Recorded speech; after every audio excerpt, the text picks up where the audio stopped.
Até porque olha o que está acontecendo aqui nesse nosso plano, né? Nesse plano mais mundano, mais terrestre, mais pedestre, lá em Brasília, claro, nossa capital federal, onde a primeira turma do Supremo Tribunal Federal, o pessoal começa a julgar se aceita ou não a denúncia da Procuradoria-Geral da República e torna réus 6 suspeitos que compõem o chamado Núcleo 2 de investigados por tentativa de golpe de Estado, ainda na esteira dos acontecimentos do famigerado 8 de janeiro, né? Nossa repórter Aline Beckett, diretamente de Brasília, tem mais informações, a expectativa, qual o protocolo aí esperado. Aline, conta pra gente. Bom dia. Olá, bom dia a você, bom dia a todos. Exatamente, eu falo com vocês diretamente aqui da sede do Supremo Tribunal Federal, especificamente da primeira turma do STF, onde está ocorrendo o julgamento do Núcleo 2, hoje, da denúncia que foi apresentada pela PGR. Aqui atrás encontra-se aqui, vocês podem ver essas tendas montadas para a imprensa acompanhar, tem um telão ali também onde a gente acompanha tudo daqui do lado de fora, e à minha direita é a entrada justamente da primeira turma, onde os ministros estão fazendo agora todo esse julgamento. Já aconteceu a abertura, o presidente da primeira turma, Cristiano Zanin, já fez a abertura, o ministro Alexandre de Moraes fez uma consideração breve, depois o procurador-geral Paulo Gonet apresentou ali a sua denúncia a todos que estão na sala, que acompanham esse julgamento, e aí partiram então para sustentações orais. Agora há pouco estava ocorrendo a sustentação de Sebastião Coelho da Silva, ele que faz parte da defesa ali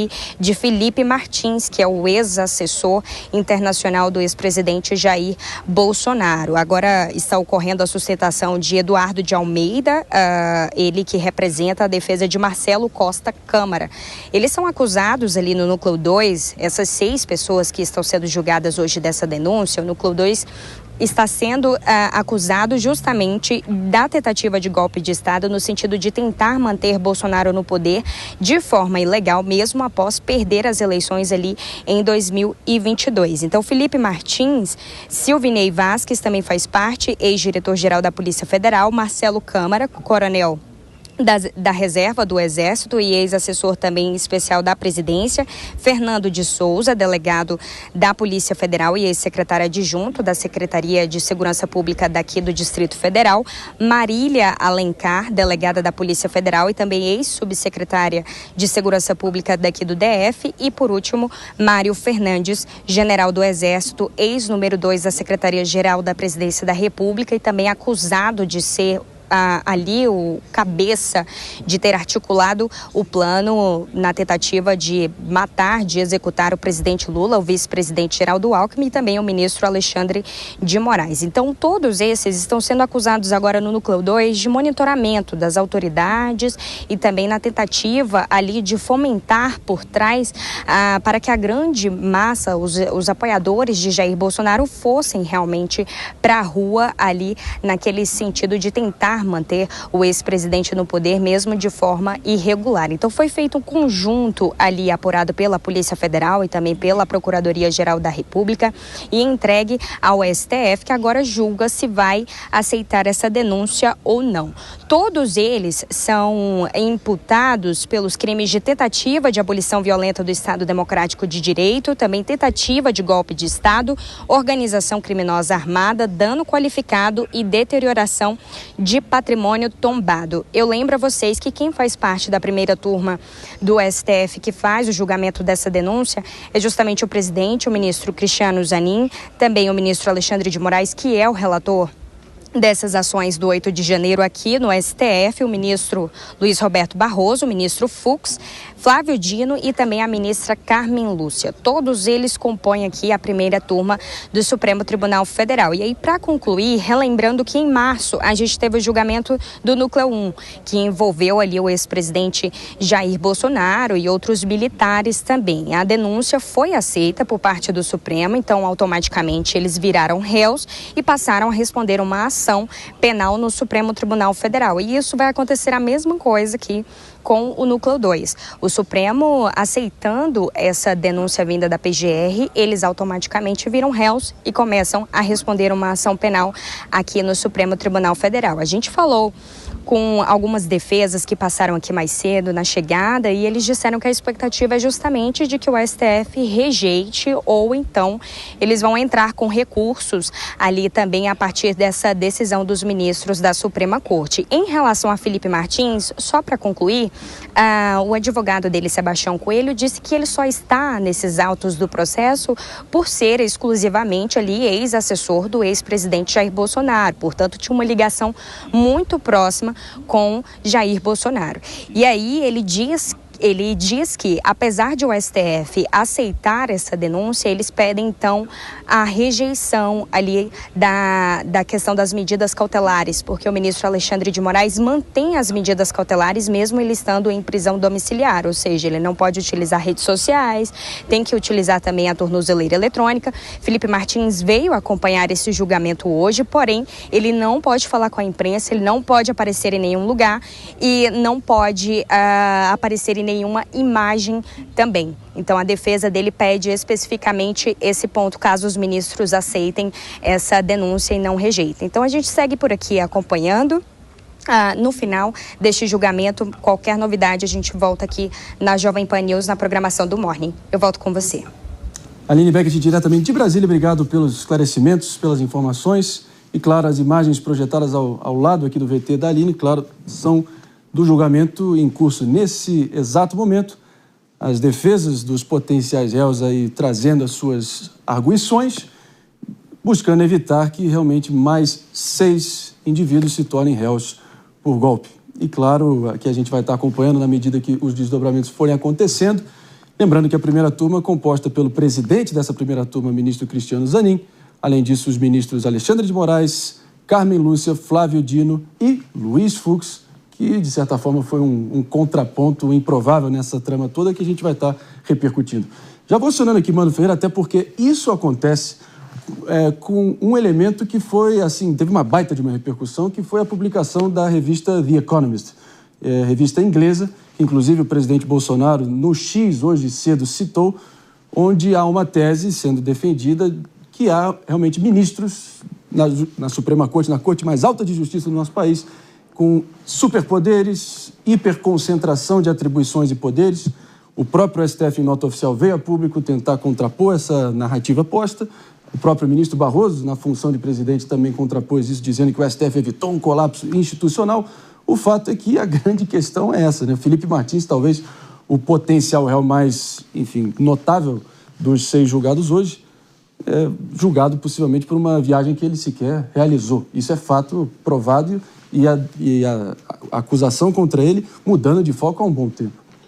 Pois é, a gente está vivendo um momento bem delicado do ponto de vista do equilíbrio entre os poderes. A publicação da Economist, na minha visão, vem a colaborar com a reflexão institucional que o Brasil precisa fazer para que a gente possa voltar a uma situação de normalidade democrática. Vale lembrar que a Economist está muito longe de ser um arauto da direita. É uma revista liberal clássica, progressista desde sempre, né? Mas liberal na sua essência britânica da palavra e é uma das mais longevas publicações jornalísticas em atividade. E, entre outras coisas, produz o chamado Índice de Democracia da Economist, que é uma referência internacional e onde o Brasil, aliás, nunca foi uma democracia plena no sentido que a Economist trata, que é uma democracia onde as instituições funcionam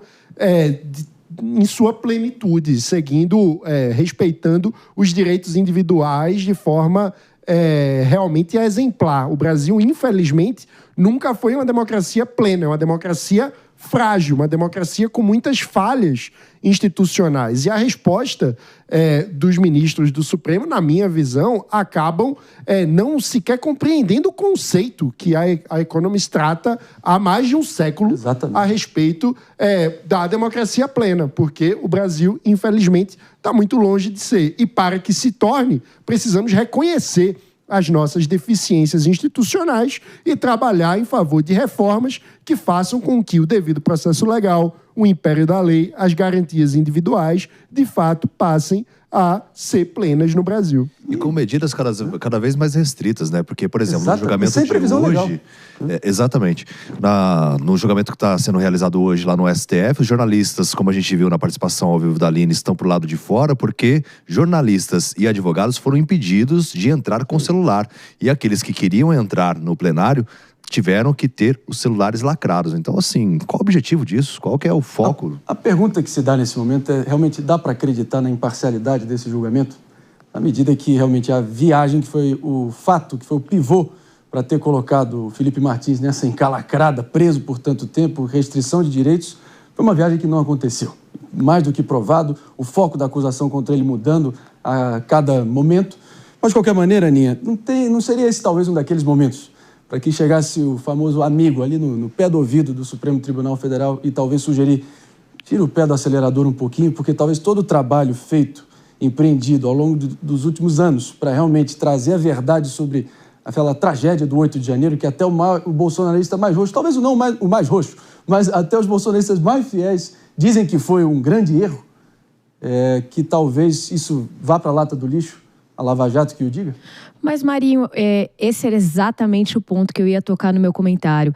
Parece que as nossas instituições não aprenderam nada com a história recente do Brasil.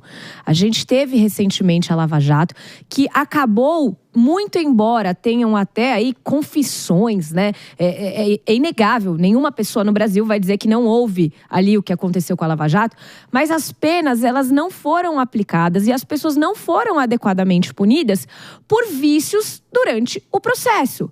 Por questões que não têm a ver com o mérito. Volto a dizer, no mérito existem confissões, mas por questões procedimentais, processuais, as pessoas acabaram não tendo as punições adequadas para aquilo que inegavelmente cometeram. E nós estamos indo aí, talvez pelo que seja o mesmo caminho, porque a gente vê, por exemplo, eu que sou advogada, quando o David traz que as pessoas não podem entrar no plenário com um celular, eu penso, poxa, mas e a publicidade dos atos processuais? E os princípios de transparência?